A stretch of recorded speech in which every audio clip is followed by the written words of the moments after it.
Hi guys, so this is Skylene's point of view. I mentioned last time, this is the last chapter in Left 4 Dead 4. Everything's linked below if you want to follow along. If you have been following along, great. Thank you for the support. And honestly, just thank you for any kind of support you guys give me, because it means a lot, even if it's not a whole lot of people. Like, I saw this thing that was like, people will be like, oh, I have 50 subscribers. That's not a lot, but if you had 50 people in a room and you knew them all, that's a lot, isn't it? So that, I appreciate every little bit of support, all of the followers I get and stuff, like everything, every little piece of support helps. So thank you to all of those who do loyally follow and support me, whether I know you or not. Thank you so much.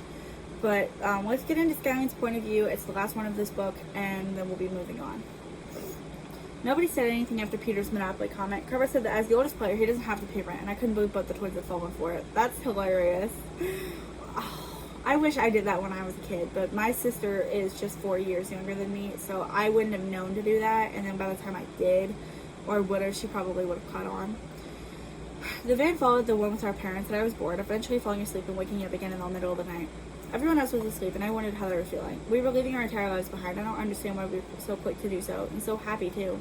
I wanted to evacuate themselves, and I wish I knew why we were being taken. It's not like we're sick or anything, but the guys up front didn't care. They were up front singing. I hated them. I wanted to know where we were going and why they were taking us, but I wasn't allowed to ask questions. Peter was quiet when he woke back up, sitting up and picking his nose. Carver was slouched out over in the seat, snoring. Sleeping. He was snoring. Don't be shy. Put your face on camera. Yeah, that's what I'm talking about. Oh, not your ear. That's really gross. Hey, not on camera. You know better.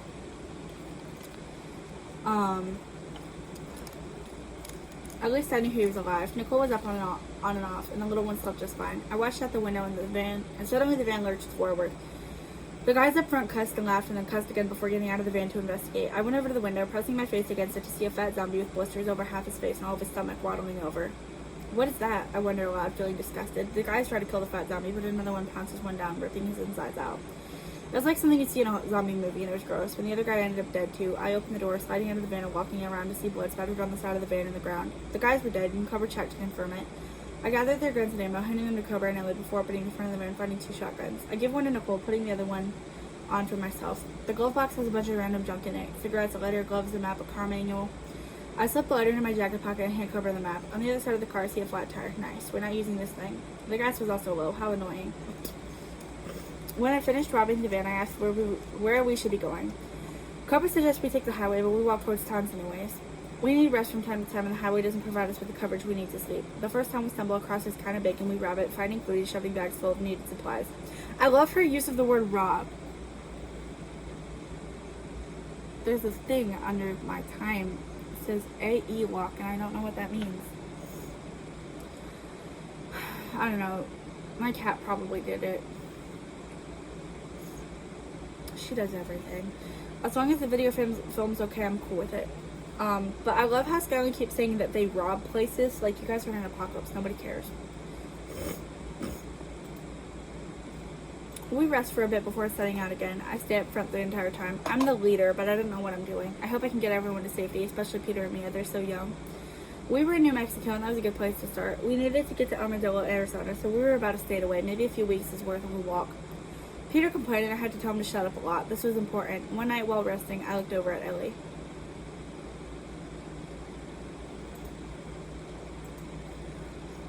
She was watching the little ones as they slept. We were both on guard duty. Ellie?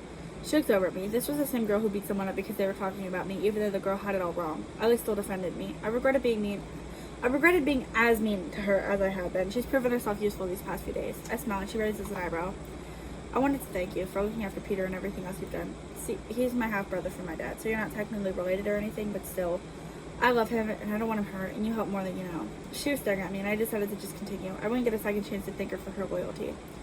Also, thank you for defending my name when I'm not around. That's a trait that's hard to find in someone. You're a real one, and I do appreciate you. Ellie smiles. I like that you're a bitch. You're honest, and you fight for what you believe in. I like that.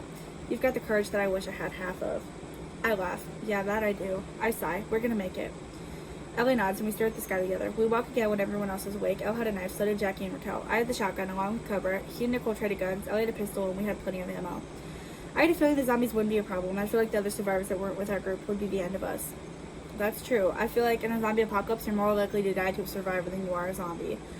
We passed another town, running up for more food. Food was something you could never run out of, just like water. More walking got us to another town and it began to rain. Perfect timing. The roads were starting to get muddy and sticky. We ate until we couldn't and slept until we were energetic. We stayed in that house telling ghost stories and finding ways to occupy ourselves while we waited for the rain to pass. It was boring and we spent most of that time sleeping.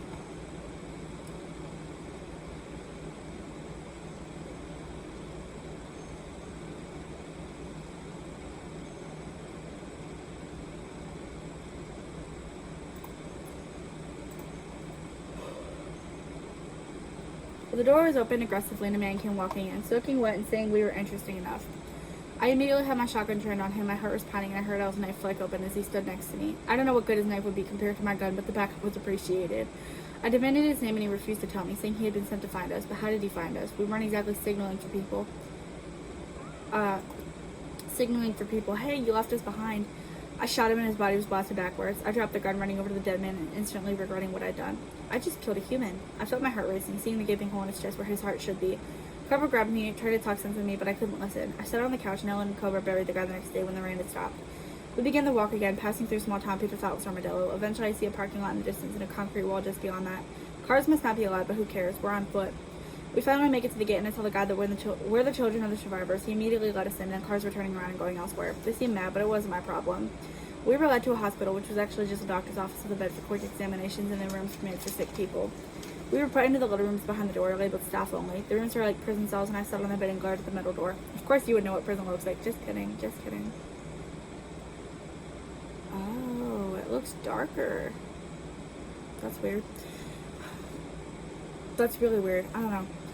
Food was slipped through a slot, and nurses came in from time to time to take my temperature and do blood tests. We were there for a little more than a week, and we were finally taken back to our parents. Dad was here, but Mom wasn't. Nicole's dad wasn't here either.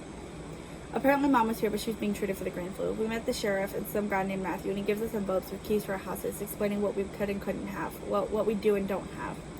No cars, no Wi-Fi. God, this town is awful. I followed everyone else as we walked to the neighborhood. We'd be together again, and I guess that was a good thing. Ellie didn't talk to us. I didn't know if we'd go back to being enemies or not. Nicole was quiet too. I didn't know if I'd get to bully people anymore. I don't want to start out somewhere and get pushed further than I already am. I wonder how Carver's doing, if he's excited for the new school. We got the paperwork. We'll be attending Armadillo Junior High together, and we'll all be in Mrs. Abbott's class. She reminds me of an apple, and I haven't even met her. That is true. I bet she's ugly, and I wonder if a town this small even has boys. I was kind of excited to go to school, but we're still heading to our houses, ready to settle down. Some kids were by on bikes, and I nudged Cobra. Maybe we could get a hold of some bikes, or we could use them as a form of bullying. My gears are already turning. Yeah, not in a good way. You just got to this place, and you're already trying to make it, like, you're already becoming an asshole. We finally arrived in the old neighborhood, parting ways to go to our houses. I see you. You're a long fish. I know. Like the houses back in New Orleans, this one had a staircase off to the left, but instead of a wall, there's an entrance, and it led to the kitchen with a large dining table. There were 3 bedrooms in the master bedroom. Dad was going to be in that room by himself. I wonder how he felt about that. We settled in, not really having much to unpack. We showered, enjoying the hot water as we scrubbed the weeks of that hellhole away. Dad went to his room and he didn't come out for the rest of the night. In the morning, we were going to go around town and see what it had. Dad wasn't happy with the whole idea of walking, but there were people walking everywhere, going about their business. To be honest, I kind of like this town. It was comforting. I saw a group of kids riding bikes, a boy wearing a hoodie, 2 other boys, and a girl. Dad cusses about how dumb it is that kids are here like this instead of growing up like regular kids nowadays. I think he's forgetting that this is practically how he grew up, but I'd let him go on. Yeah, like everybody bitches that they want things to be like they were in the old days, and then when they aren't. I was gonna give you a kiss. Do you want a kiss? Yeah, you're an asshole. I love you. Even though you're mean to me, I love you.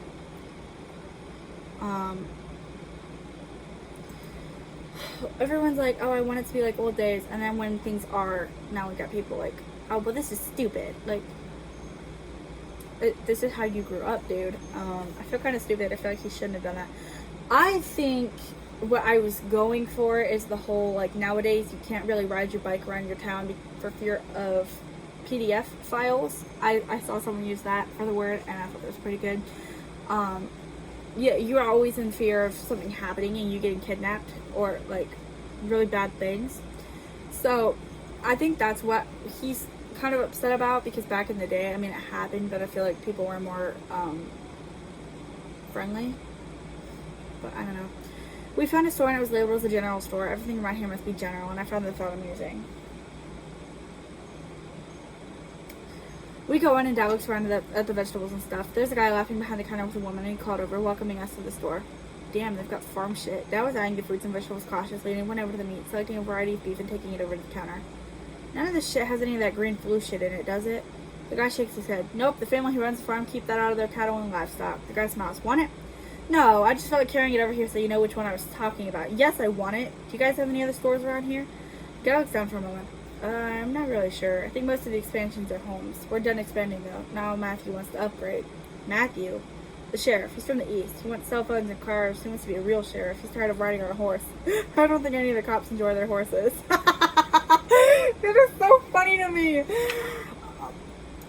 Imagine, like, calling the police with a landline because, like, well, they kind of have to. And you're like, hey, 911, I need you. And the sheriff pulls up on a freaking horse. That'd be hilarious. Dad stared blankly at him. Okay, then, do you know if there's any clothing stores or anything? We have clothes in the back. If you want, I can keep this in the cooler on hold while you look around. Thanks. Dad sets the food over the counter. We follow him as we pick out clothes and stuff. We had to start school soon, and Dad wanted us to have more than 3 clothes to wash. We buy our items, heading back home. Dad unloads the groceries and then goes back outside and into town again, asking around. I'm surprised people haven't just given him a map. I wonder how Nicole is doing. This is a burger tank, thank God. Dad told us we were going out to eat. He didn't feel like cooking. We enjoyed our burgers and fries before heading home, trying into our newly furnished and decorated rooms before school tomorrow. I was nervous, but I would make a name for myself, even if school was almost over. Yeah, imagine it's like the last week of school and the new girl comes in and all of a sudden she just bullies the crap out of everybody. That's pretty funny. But that's it for this book. Next is going to be Left 4 Dead 5. I hope to see you guys with it, and it'll be the end of my Left 4 Dead fanfiction readings. I will not be receiving the letters unless it is like highly, highly requested, which I don't think it will be because I get maybe 1 or 2, maybe 3 views, and thank you guys for those. But at the same time, I don't get the comments and stuff, so it's kind of like, unless it's requested, I won't be doing that. But I hope to see you guys when I start the Left 4 Dead 5 fanfiction. Thank you for watching. I hope I still have your attention. Have an amazing day. Bye-bye.